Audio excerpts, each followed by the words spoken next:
সকালবেলা 6টা বাজে ঘুমের থেকে উঠে গোসল করে তারপর আমরা কাজে যাই। এমনও দিন আছে আমরা সকালবেলা নাস্তাও করি না।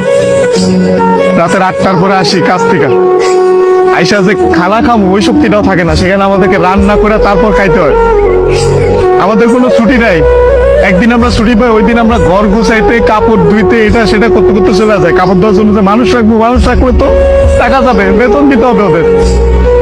ওই টাকাটা বাসায় আপনাদেরকে পাঠাই, তারপর ওইটা দিয়ে আপনারা ফুটা দিবেন। আর এই যে ইস্ত্রি করা, এই যে ভাজ আলা কাপড় পেরা ঘুরেন। আর এই যে কাপড়, আমরা কাপড় পরতে পারি না ওইখানে। এই যে এখানে দেখেন না ভালো ভালো কাপড় পেরে ঘুরতেছি, এটা খালি আব্বা আম্মা আত্মীয় স্বজন দেখে ভাবে যে অনেক সুখে আছে। ওখানে তো জামা কাপড় পরার টাইমই পাই না আমরা। কখন জামা কাপড় পরবো? সারাদিন তো ইউনিফর্ম পরেই থাকা লাগে। রাতের বেলা খারাপ বেলা খাওয়ার পরে এই যে 5টা মিনিট মা বোন বাপের সাথে কথা বলি, ওইটাই আমাদের জীবনে সারাদিনের সুখ।